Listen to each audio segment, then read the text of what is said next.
Welcome to Half Coat Homestead. This has already been a long day where we were finally getting all of our plants planted. Flowers were the last, and we got those done this morning, so praise the Lord, everything is in the ground that's supposed to be. So now it's time to focus on getting some chicken put up. I told you a while back that I was going to do this, and of all the things to can, I think chicken is the easiest, and actually it's the most useful. I probably use my cooked chicken more than anything.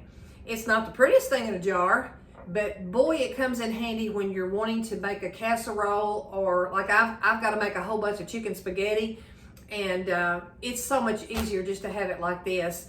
So all I've got in this bowl it's a whole bunch of chicken thighs, boneless, skinless chicken thighs that I've just rinsed, and I'm just gonna put them in my jars.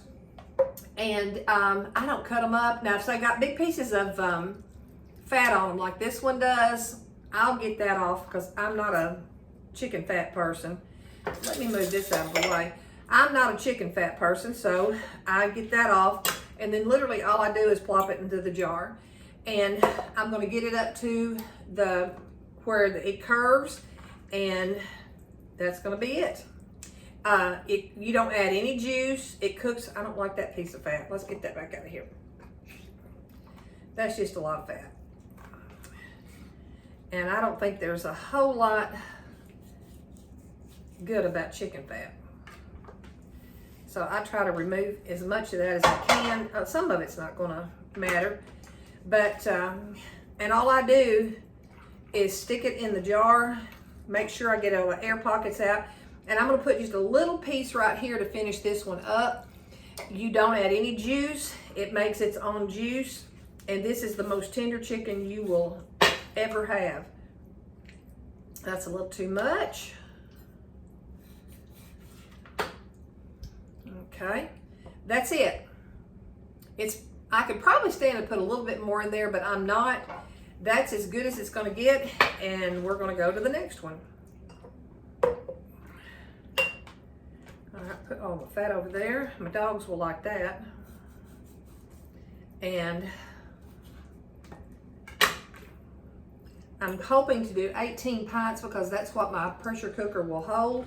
If I'm going to go to the trouble of doing it, I might as well fill it totally up. You can use breast meat, anything you want to. You can do it bone in. I did bone in one time, and it's a pain because it's hard to get the bones to fit into these jars. And I use pint jars because lots of times I just don't use but just a little bit of chicken. So if I need a lot, I'll just use two.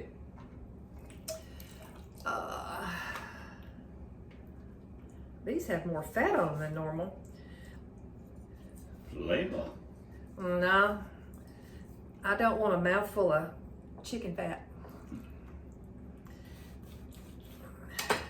Some of these I bought at Costco, some I bought at Sam's, and I am going to put a little bit more in that one.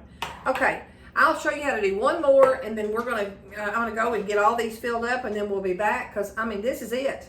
We're going to put some salt in it, and we're done. So let's fill one more up. And if I was cooking and grilling, you're right. I would need to put some, and that's Mike, by the way, that's behind the camera. If I were grilling this or frying, I'd probably leave the fat on, but when it's coming out of a jar, that's just kind of this to me. Okay, that's all you do. We're just gonna fill all these jars up, and when I get them all filled up, I'll be back. So I ended up getting 15 pints, and I looked at my bags, and I had about a little over 15 pounds of chicken. So about a pound per jar. And I've already cleaned all my stuff up, sterilized it, and that, my friends, is the reason I don't butcher our own chickens. We did it one time, and soon as Mike cut the head off the chicken, blood went straight across my face, and I said, that's it. I'm not doing this. And he was raised doing this, and he can't stand doing it. So to us, it's much easier just to raise rabbits and butcher them. Not near as messy and yucky as chickens are. All right, I'm adding a half a teaspoon of salt per jar, and then the only thing left to do is clean my rings, or the lid or the rims of my jars, and then we will get them in the canner. This will make the juice in it ends up being about a half a cup. So if you've got a recipe, because I've got one that calls for like a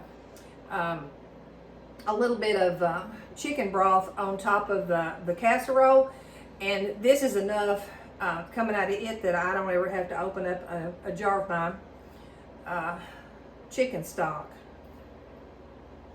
All right, and I ended up with a partial pint, and I'm going to just go ahead and can it up like this because I can always use it in something, and it saves me from wasting and I'm only going to put a quarter in that one. All right, so we have our salt. Now I'm going to wipe the rims with vinegar. That's not easy to say.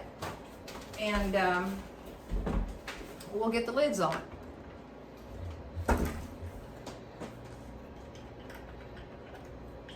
And it doesn't take much of this. And I also, before I even began, I ran my finger over the edges of the rims of my jars to make sure that there were no chips, because man, that'll mess you up if it is. So that's automatically habit on me, is just to do that before I even begin. Okay, switch to another side. What? So you want a bowl for that? No. It would probably be easier, but why do I want to do easy? All right.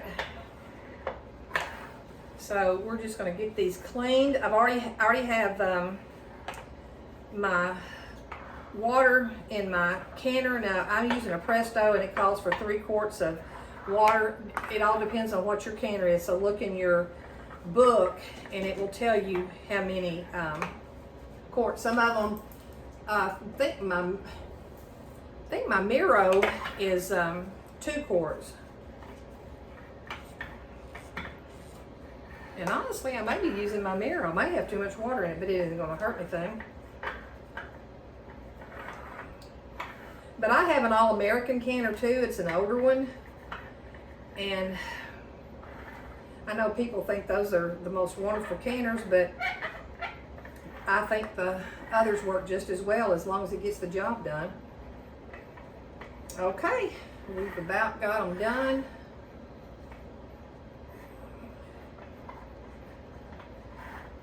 And we got 3 more to go. We'll get lids on. And I'm using ball lids today, and it's strictly because I hoard lids, and I had a whole bunch of them. I would like to try the 4 jars ones, and when I buy them again, I may. I buy them from Uline too, and those are really good. They actually feel and sound like the way ball used to be. All right, so I've got all of my salt in here. We're going to get our lids on, and I'm just going to put a couple on, and we'll get them all done and get them in the canner. I've got them in some warm water. I've washed, oops, that's the wrong one.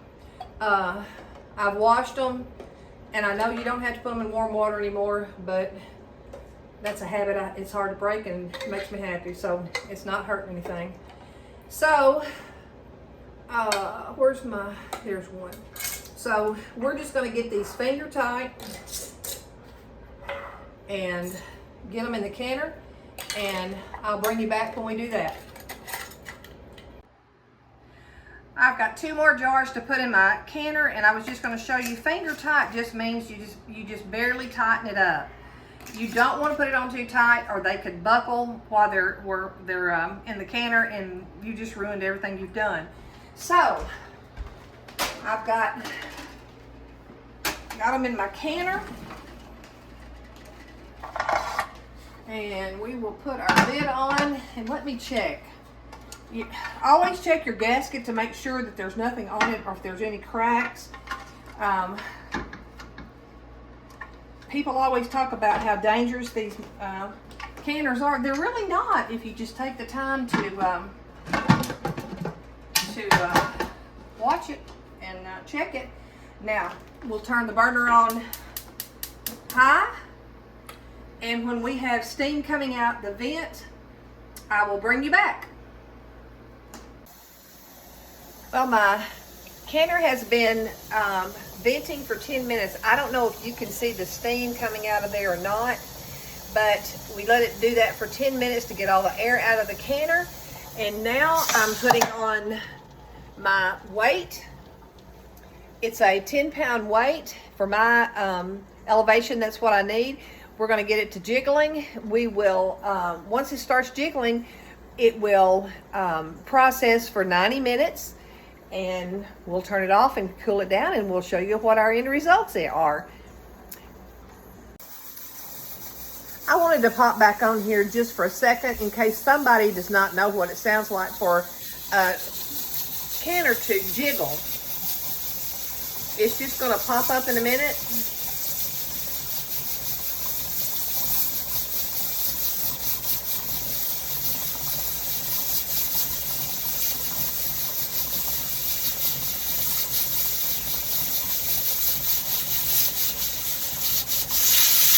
There it goes. And it'll do that. I usually try to get it to do it like 3 or 4 times a minute. If you ever get it where it just has a constant hiss sound, you've probably got your burner too high. I had that problem one time where it wouldn't jiggle, it just hissed, and it didn't make any sense to me, so I looked it up. So there it goes again. So if yours does just hiss, try turning the burner down a little bit and see if that helps. So anyway, we're going to cook this for 90 minutes, and we'll see you when it's done. Well, we've got them out of the canner. They've all sealed. I've just got to let them cool overnight, and then tomorrow I will wash my jars off and take my rings off. And you don't want to leave your rings on because that could give you a false seal if something were to happen. Plus, gives you a chance to use your rings again. You don't have to have that many. So you can use this on any recipe that calls for boiled chicken or roasted chicken or whatever. I'm going to be making some casseroles soon to show you how we use it. I hope this has been helpful and you enjoyed it. And we'll see you next time.